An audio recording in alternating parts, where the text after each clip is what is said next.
The man walked into the casino holding his last $5 bill.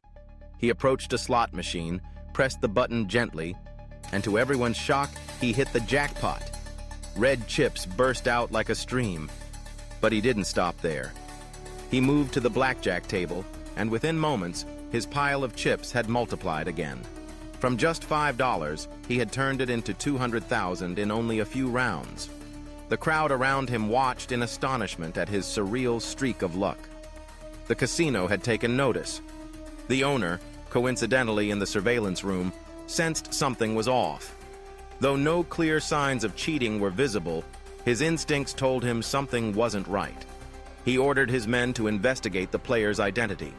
But just then, the man suddenly looked straight into the camera, as if he knew he was being watched and whispered about behind his back. That cold, defiant stare made the casino owner feel insulted. His subordinates instantly understood the unspoken order and prepared to act. Meanwhile, Cage, the man at the center of it all, seemed to sense the shift. He stood up and walked away from the table. If you think Cage was cheating, like the casino owner believed, you'd be completely wrong. The truth was, Cage had a unique ability. He could see everything that would happen to him in the next 2 minutes. Sensing danger approaching, Cage rushed to the cashier to cash out his chips and leave. But just as he arrived, another man suddenly stepped up and pulled a gun, attempting to rob the casino. A police officer nearby tried to intervene, but was immediately shot by the robber, along with the cashier. The gunman grabbed the money and fled. But none of this had happened, yet. It was merely a vision Cage saw of the next 2 minutes. Acting swiftly, Cage sprang into motion the moment the robber drew his weapon. He tackled the man before he could fire, catching him completely off guard. In a flash, Cage disarmed him and stopped the carnage before it began. But just then, a group of police officers stormed in and mistook Cage for the assailant. Though he had acted out of good intentions, Cage found himself in deep trouble. Not wanting to waste time explaining, he turned and bolted. The casino owner, still watching, immediately ordered all security teams to work together to capture him. But Cage remained calm. With his ability to glimpse 2 minutes into the future, he moved with uncanny precision, dodging every patrol team, even as the owner gave live updates of his position through the surveillance system. However, escaping the building still required a plan. The exit was heavily guarded. Cage sprinted into the restroom to change his appearance. He took off his jacket and waited patiently. As expected, an elderly man entered, a familiar face from Cage's past, and handed him a hat. With the brim pulled low to conceal his face, the escape resumed. Cage seized the opportunity to slip out of the casino. Spotting a man waiting for the valet, he quickly climbed into a nearby car and sped off. By the time Rogo, the head of casino security, realized what had happened, it was too late. He reported Cage to the police as a car thief. It wasn't long before police cruisers caught up to Cage on the road. To escape the chase, he accelerated hard.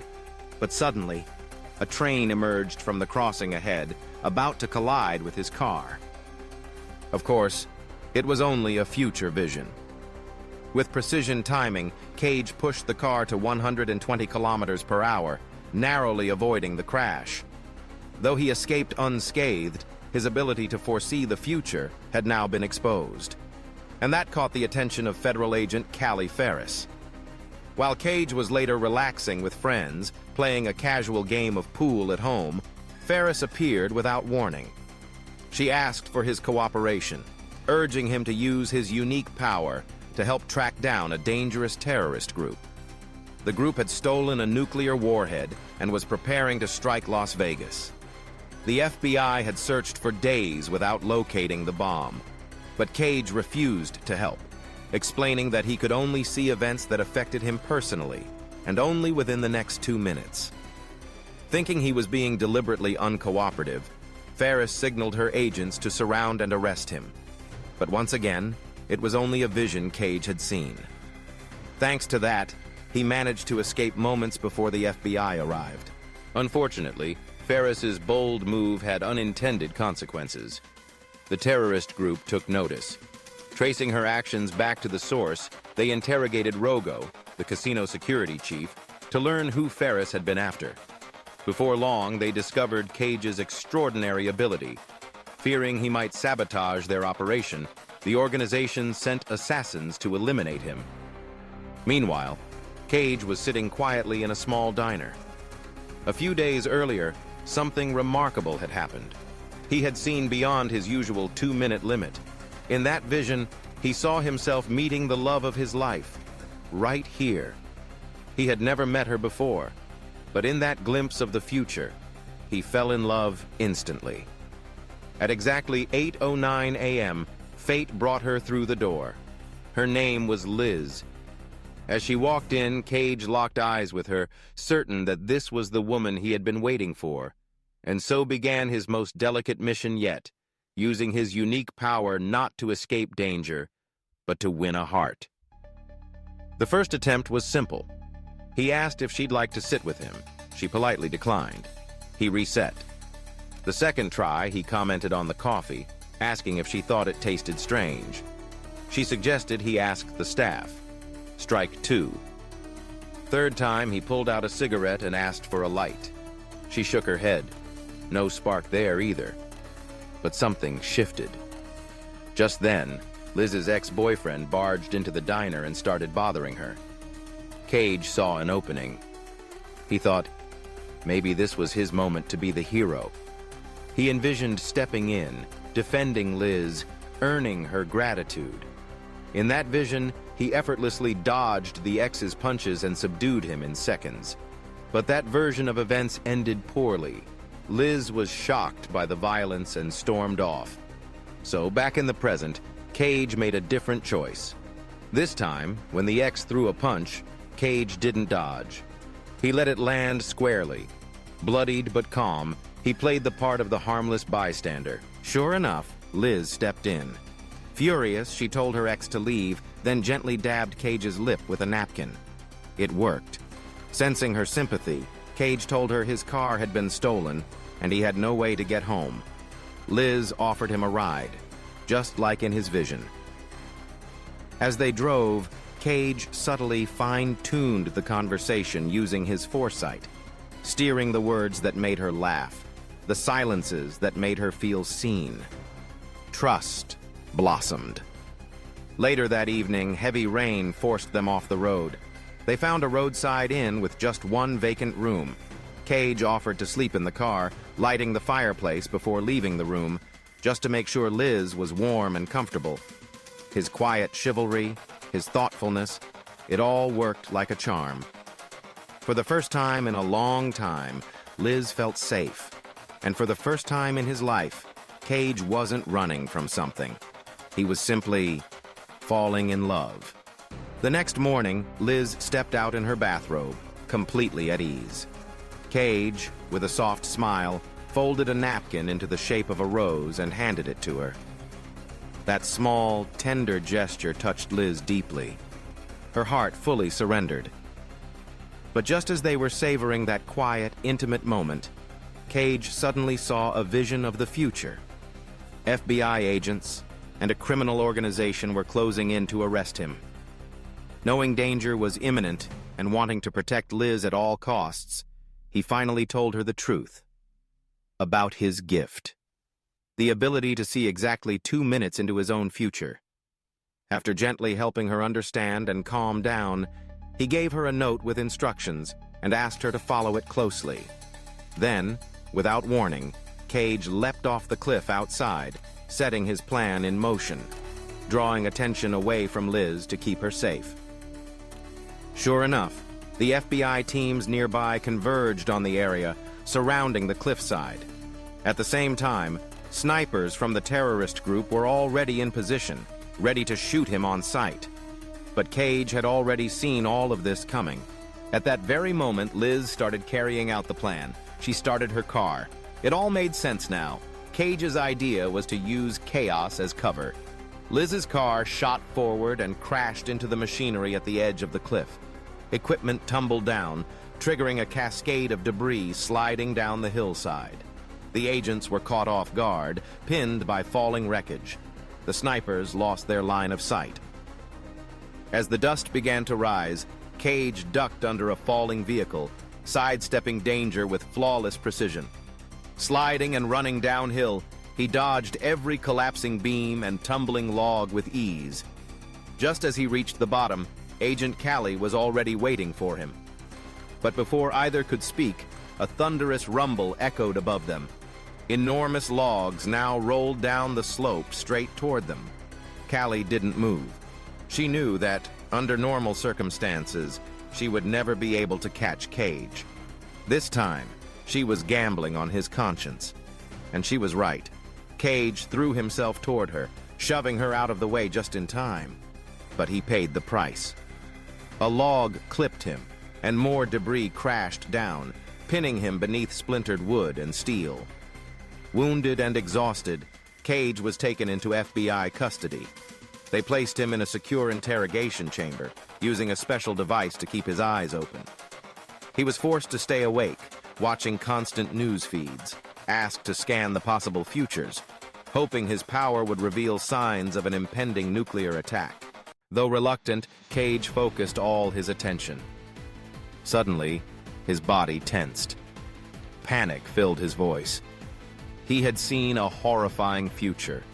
Liz being abducted by the terrorists, and what followed was too grim to describe.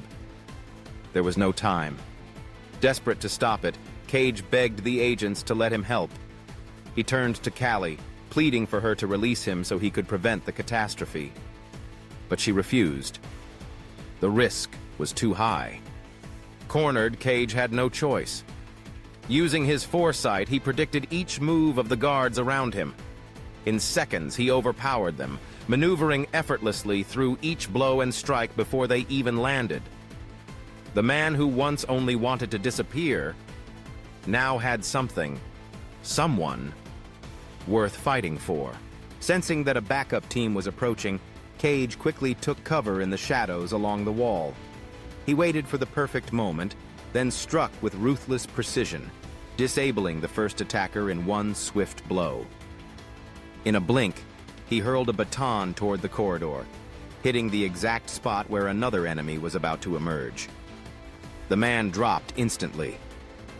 Wasting no time, Cage sprinted toward the parking lot, the same one he'd seen in a chilling vision. In that vision, he had exploded there. As he arrived, Agent Callie showed up too. She called out to him in urgency, warning that the terrorists had set a trap. They were using a woman as bait. If Cage stepped into view, they would kill him on the spot. But Cage knew. If he waited until Liz was actually brought there, it would be too late. He had to act first. As he entered the lot, a sniper hidden nearby spotted him and immediately opened fire. The gunman then called his team. Target eliminated. No need to bring the girl. But just seconds later, a helicopter swept into view. And the sniper? Taken out before he could react. Cage opened his eyes. He hadn't moved.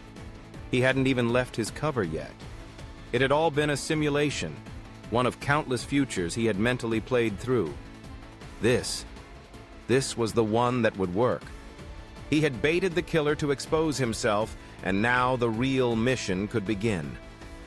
With his visions sharpening, Cage began to glimpse more and more details, one of which was a license plate belonging to the terrorists' vehicle. That was all the FBI needed. Soon, the team mobilized, fully equipped and ready to storm the terrorists' hideout. With Cage at the helm, no one had to worry about ambushes. He gave calm, precise orders. There's a sniper on the northeast crane. Distraction team, flank the balcony level. With Cage effectively granting the team a window into the future, the terrorists didn't stand a chance. One by one, their defenses collapsed. Within minutes, most of the stronghold was cleared. But Cage had one goal left: finding Liz. He pushed his power further than ever before, splintering into dozens of phantom selves, each racing down different corridors, testing different outcomes, exploring every possible path.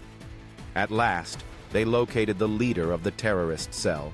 He was cornered, desperate, and he had Liz. Pressing a gun to her head, he made one last attempt to escape. His voice shook, but his grip was firm. Cage stepped forward slowly. The terrorist shouted, warned, threatened. He raised the gun, ready to kill. But Cage had already played this out. Again, and again, and again. Each failed attempt had cost the life of one of his phantom selves. But this was the future where they both survived, the only one that mattered. The terrorist leader pulled the trigger. Click. Empty. Cage didn't flinch. "You're out of options," he said calmly. "And that's not the way out." The man's hands trembled. He dropped the gun. Liz was safe. They had won. Or so they thought. But then, Cage's expression changed. His eyes glazed over, caught in a sudden flash of the future. What he saw was devastating. "I was wrong," he whispered. "It's happening. Right now." The vision collapsed into darkness, and Cage jolted awake, gasping. He was in bed, next to Liz. The morning sun crept through the curtains. Time had rewound. Back to one day earlier. It hadn't happened. Not yet. Since falling in love with Liz, something had changed. His power was evolving, extending beyond his 2-minute limit. What he'd just experienced was a future that might happen, but he still had time, and he knew what he had to do. Without hesitation, Cage sought out Agent Callie Ferris. Looking her straight in the eyes, he said, "I'll help you stop the bomb." This time, he would get it right.